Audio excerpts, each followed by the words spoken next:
सभी को नमस्कार।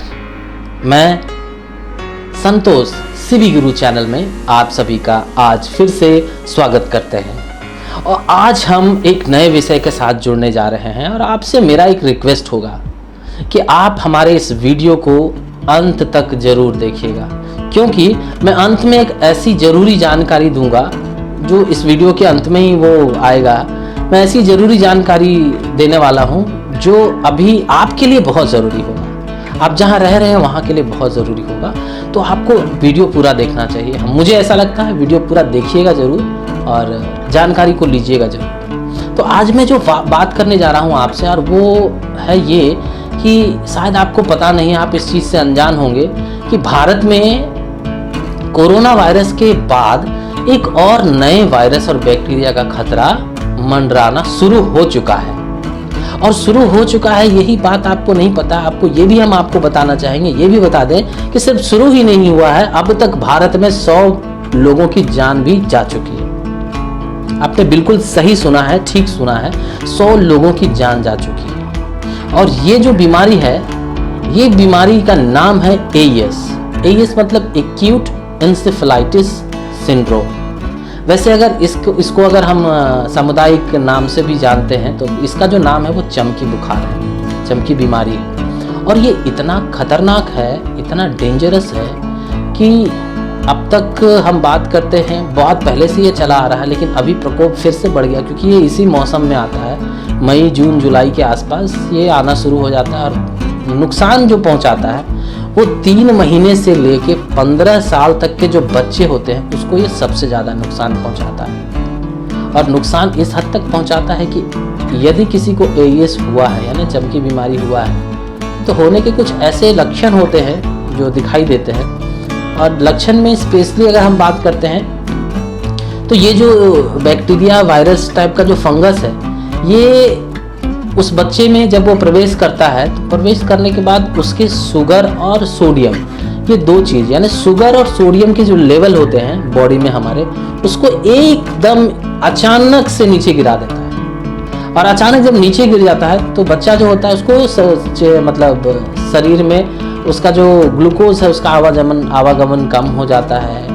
और आवागमन कम होने के मतलब ये होता है कि बच्चा अनकॉन्शियस हो जाता है, उसका दिमाग में ग्लूकोज नहीं पहुँचता, तो उसमें तो एनर्जी की ज़रूरत होती है। अगर वहाँ नहीं पहुँचेगा, एनर्जी नहीं मिलेगी तो वो काम करना बंद कर देता है। तो काम करना बंद हो जाता है तो बच्चा बेहोश हो जाता है, उसके मुंह से फेन निकलना शुरू हो जाता है, बच्चा का शरीर पूरा ऐंठने लगता है, थोड़ा सा टेटनस जैसा दिखाई देता है पर होता नहीं है। उसका जो मतलब डिज़ाइन होता है खींचने का, बदन पूरा खींचने लगता है, टाइट होने लगता है। तो ये जो परिस्थिति दिखाई देती है, ये कुछ ऐसे लक्षण होते हैं जो एईएस के पाए जाते हैं। और ये किस कारण से होता है अगर उसकी हम बात करें तो इसके कारण 2-3 ऐसे मुख्य कारण हैं जिसको हम लोग को मतलब सोचना होगा, समझना होगा, हमको जानना बहुत ज़रूरी है। और आपको भी जानना बहुत ज़रूरी है, क्योंकि ये ऐसा मौसम है, आपके बच्चे को भी ये हो सकता है। तो आपके बच्चे बड़े प्यारे हैं, इसको अपने से खोने नहीं देना है। हम सबको, हमारे सबके बच्चे बहुत प्यारे होते हैं और किसी भी बच्चे को हम खो नहीं सकते हैं। हमारे आँख के दुलारे भी होते हैं, इतना प्यार करते हैं, नहीं खो सकते हैं उसको। तो उसके लिए हमको करना क्या चाहिए? तो सबसे पहले ये जानना है कि ये होने का इसका जो कारण होता है, कारण में मुख्यतः 2-3 चीज़ें आती हैं। एक, यदि बच्चा रात में बिना खाना खाए सोया, यदि बच्चा रात में बिना खाना खाए सो गया, सुबह उठा और सुबह उठने के बाद बच्चा बाहर गया खेलने धूप में, यदि खेलने जाता है, खेलने के दौरान ये परिस्थिति हो सकती है। एक, खाली पेट है, अभी भी नहीं कुछ खाया, तो ये हो सकती है। दूसरा, अभी जो मौसम है वो कच्चे फलों का है, जैसे कच्ची लीची, कच्चे आम, ये सब मिल जाते हैं। यदि बच्चा कच्चा फल, अधपका फल अगर खा रहा है, कोई भी फल हो सकता है, अगर वो खा रहा है तो वो उससे भी उसके शुगर को डाउन कर सकता है, ये उससे भी उसको दिक्कतें हो सकती है। और तीसरी इसमें जो सबसे बड़ी बात है कि यदि बच्चा माल नरिश्ड है, माल नरिश मतलब कुपोषित बच्चा, जिस बच्चे के अंदर पोषण की कमी दिखाई दे रही है, अगर ऐसे बच्चे हैं, कुपोषित बच्चे हैं, तो ऐसे बच्चों पर भी ये प्रभाव ज़्यादा डालता है।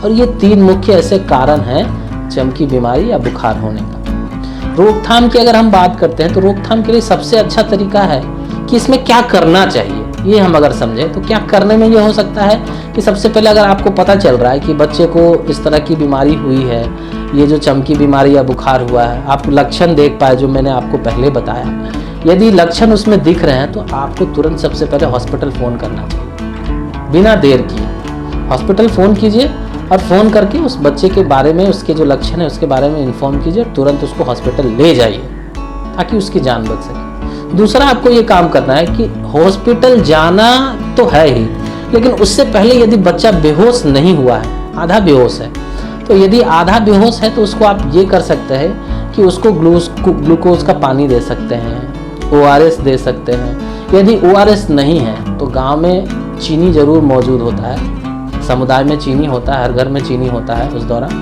तो आप चीनी का जो शरबत है वो बनाकर धीरे धीरे उसको पिला सकते हैं। उससे क्या होगा, उसके शुगर लेवल में नॉर्मल हो जाएगा। तो जो उसको अटैक पड़ा था डाउन हो जाने का, तो उसमें आप थोड़ा सा उसको बचाने में सहयोग कर सकते हैं। क्या नहीं करने की अगर हम बात करते हैं तो 2-3 चीज़ें हैं जो आपको ध्यान में रखना चाहिए। पहला ये है कि यदि बच्चा को मतलब हाई फीवर है, क्योंकि इसमें फीवर होता है, लक्षण में फीवर दिखाई देते हैं, बुखार होता है, उल्टियाँ होती है, सांस में तकलीफ होता है, उसके साथ साथ बच्चा जैसे बेहोश हो जाता है, गिर जाता है, ये सब जो लक्षण है मैंने बताया आपको। तो यदि ऐसा हुआ है, फीवर हुआ है, फीवर अगर हुआ है तो उसको ढकिए नहीं कंबल से, ये चीज़ इंश्योर करना होगा। कंबल से अगर ढक देंगे तो उसको और दिक्कतें हो सकती है।